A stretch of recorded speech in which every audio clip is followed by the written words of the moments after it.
ఈరోజు బైబిల్ గ్రంథానికి ఉన్న చారిత్రక ఆధారాల్ని ఓ పక్కన ఒకదానిపైన ఒకటి హిస్టారికల్ డాక్యుమెంట్స్, చరిత్ర వ్రాతప్రతుల్ని, ప్రాచీన వ్రాతప్రతుల్ని అన్నిటినీ కలబోసి పాత నిబంధనకు కొత్త నిబంధనకు ఒకదాని మీద ఒకటి పేరిస్తే, మరొక పక్క ప్రపంచంలో ఏ చరిత్రకారునైనా లేదా చరిత్రలో ఉన్న ఏ గొప్ప వ్యక్తినైనా మీరు తీసుకోండి, అలెగ్జాండర్, సీజర్, గౌతమ బుద్ధుడు, ముహమ్మద్, మీరు ఎవరినైనా తీసుకోండి, ఇంకా సనాతన కాలంలోకి వెళ్ళి ఎవరినైనా తీసుకోండి, వాళ్ళకు సంబంధించినటువంటి చరిత్ర ఆధారాలు మరొక పక్క పేర్చితే అవి 4 అడుగుల ఎత్తు కంటే రావు.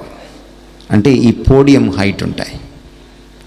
యేసుక్రీస్తు వారికి బైబిల్కు సంబంధించిన చారిత్రక ఆధారాలు ఒకదానిపైన ఒకటి పేరిస్తే, WTC అంటే మీకు తెలుసా?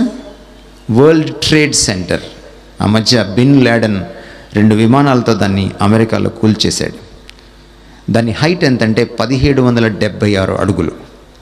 అటువంటి WTCలు ఒకదానిపైన ఒకటి 5 పేరిస్తే ఎంత ఎత్తు వస్తుందో అంటే 2.5 మైళ్ళ హైట్.